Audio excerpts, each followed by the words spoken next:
Hello students, welcome back to this channel. तो आज हम करेंगे part 13 acid bases and salts का, और इसमें हम कवर करेंगे वॉशिंग सोडा के बारे में।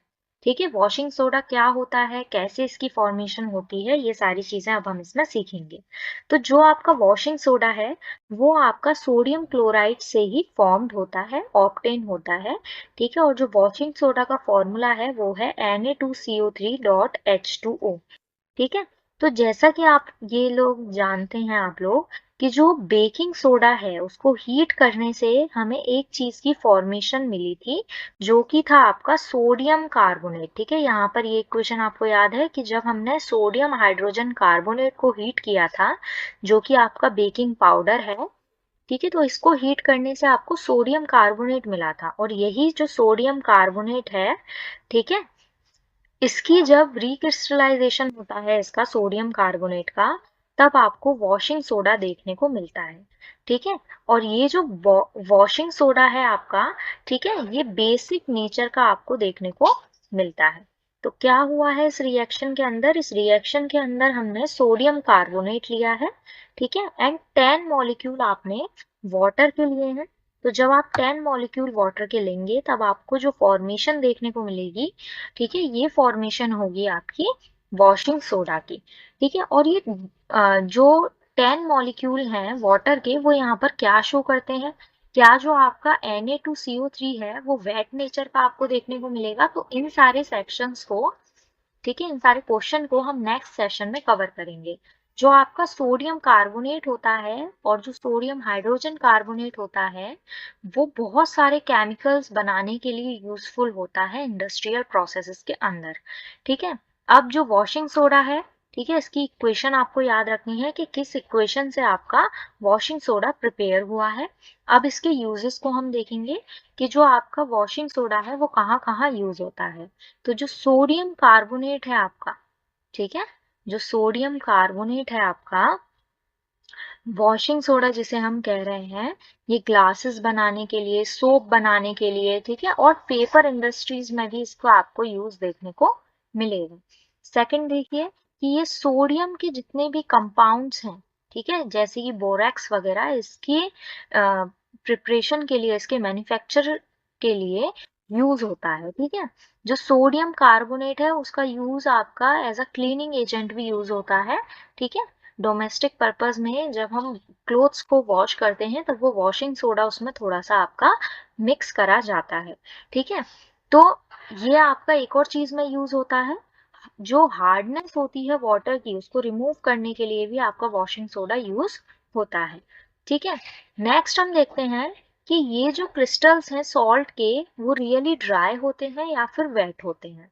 ठीक है, तो एक एक्टिविटी हमने यहाँ परफॉर्म की है जहाँ पर हमने कुछ क्रिस्टल्स लिए हैं कॉपर सल्फेट के। ठीक है, और ये जो कॉपर सल्फेट के क्रिस्टल्स हैं, ठीक है, इनको हमने क्या किया है, हीट किया है तब तक जब तक जो आपका बॉइलिंग ट्यूब है, ठीक है, अ, वो प्रॉपरली हीट ना हो जाए तब तक हमने इसको गर्म किया है। ठीक है, और ड्राई बॉइलिंग ट्यूब में इसको डाला है। तो हमने क्या देखा कि जो कॉपर सल्फेट का कलर है वो हीटिंग से पहले ब्लू कलर का था, लेकिन हीटिंग के बाद उसका जो ब्लू कलर था वो डिसअपियर हो गया। ठीक है, आप क्या वाटर ड्रॉपलेट्स को नोटिस करेंगे या नहीं टेस्ट ट्यूब, बॉइलिंग ट्यूब के अंदर, आपको ये बताना है। ठीक है, और अगर ये वाटर की ड्रॉपलेट्स आप नोटिस कर पा रहे हैं तो ये आई कहाँ से। ठीक है, बाद में आपको 2-3 ड्रॉप वापस से उस सैंपल में, कॉपर सल्फेट का जो सैंपल था जो आपको हीटिंग के बाद मिला, उसमें वापस से आपको 2-3 ड्रॉप वाटर की डालनी है, और अब कॉपर सल्फेट का कलर आपको बताना है। तो आप ध्यान से सुनिएगा कि इसमें क्या हुआ पूरी एक्टिविटी में, कि कॉपर सल्फेट के जो क्रिस्टल्स थे, ठीक है, वो ड्राई होने के बावजूद भी वो आपको दिख रहे थे कि वो ड्राई हैं, लेकिन एक्चुअल में वो ड्राई नहीं थे। ठीक है, जब हमने उस उन क्रिस्टल्स को हीट किया तो उसमें से वाटर रिमूव हो गया। ठीक है, वाटर क्यों रिमूव हो गया, क्योंकि एज वाटर वेपर यहाँ पर हमें क्या देखने को मिला, ठीक है, कि इसमें से वाटर रिमूव हो गया, और जो आपका सॉल्ट था, यानी कि जो आपका कॉपर सल्फेट था, जो आपका CuSO4 था, ठीक है, वो व्हाइट कलर में कन्वर्ट हो गया। ठीक है, जब ये ड्राई नहीं था तब ये कैसे कलर का था, तब इसके क्रिस्टल्स आपको ब्लू कलर के देखने को मिले। ब्लू कलर के क्यों देखने को मिले? क्योंकि ये जो कॉपर सल्फेट आपको ड्राई दिख रहा था, ये एक्चुअल में ड्राई नहीं था। ठीक है, तो यहाँ पर आपको उसका ब्लू कलर देखने को मिला। लेकिन जब आपने उसको हीट किया, तो हीट करने के बाद जो आपको कॉपर सल्फेट देखने को मिला, ठीक है, ये कॉपर सल्फेट व्हाइट कलर का देखने को मिला। यानी कि क्यों देखने को मिला है? क्योंकि इसमें से जितना भी वाटर था, ठीक है, जितना भी वाटर था वो क्या हुआ, वाटर वेपर बनकर उड़ गया। ठीक है, डिसअपियर हो गया। या फिर हम कह सकते हैं कि टेस्ट ट्यूब में, ठीक है, वाटर ड्रॉपलेट्स आपको ही देखने को मिली। ये जो वाटर ड्रॉपलेट्स आपको देखने को मिली, ये वही वाटर ड्रॉपलेट्स हैं जो कि CuSO4 से निकली होंगी।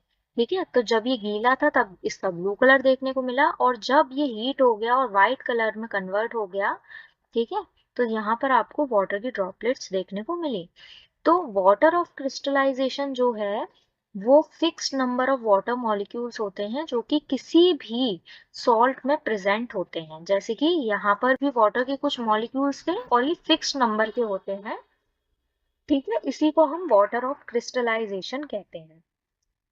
मतलब वो वाटर जो कि क्रिस्टल में मौजूद है, लेकिन आपको बाहर से ऐसा नहीं लगेगा, ठीक है, देखने में कि वो एक वेट क्रिस्टल है, लेकिन एक्चुअल में उसमें वाटर मौजूद होगा, ठीक है, ड्राई होने के बावजूद भी। तो यहाँ पर जो आपको फॉर्मूला देखने को मिलता है कॉपर सल्फेट का, वो एक्चुअल फॉर्मूला CuSO4.5H2O होता है।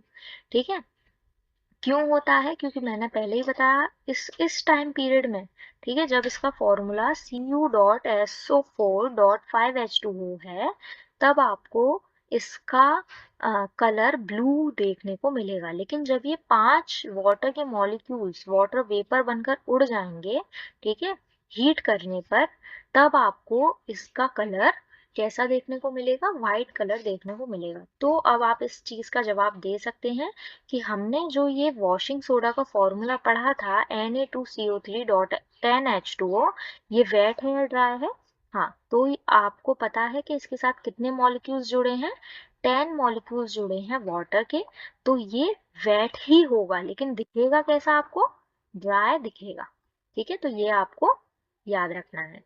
तो जो आपकी अदर सॉल्ट हैं, ठीक है, जिसमें वाटर ऑफ क्रिस्टलाइजेशन, ये जो 10 मॉलिक्यूल वाटर के लगे हुए हैं, इनको हम वाटर ऑफ क्रिस्टलाइजेशन कहते हैं। ठीक है, एक सॉल्ट ऐसा है जो कि वाटर ऑफ क्रिस्टलाइजेशन को पोजेस करता है। ठीक है, वो है आपका जिप्सम।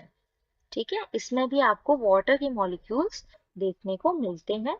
ठीक है, और इसका जो केमिकल फॉर्मूला है जिप्सम का, वो आपको देखने को मिलेगा कैल्शियम सल्फेट डॉट 2H2O। ठीक है, CaSO4.2H2O, ये आपका जिप्सम का फॉर्मूला है। ये आपको याद रखना है, ये आपसे डायरेक्ट पूछ लिया जाता है। ठीक है, इस वीडियो में इतना ही। बाकी प्लास्टर ऑफ पेरिस हम नेक्स्ट वीडियो में कवर करेंगे। Thank you.